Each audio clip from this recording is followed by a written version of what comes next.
دوستان سلام و مجدد. اون قسمتی که داشتیم لوپ سی رو تست میکردیم یه دونه کابل رد شده بود، یه مقدار نویز ایجاد میکرد. اومدیم این ورتر تو با لوپ 60 هم یه دونه تست براتون بگیرم من. خب دستگاه روشنه، میذارم روی حالت اتومات.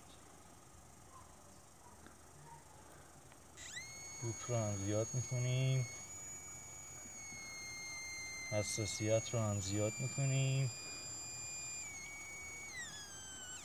خب فلز 10x10 با لوپ 60. ببینید دوستان تقریبا توی 1.5 متر داره میزنه با لوپ 60.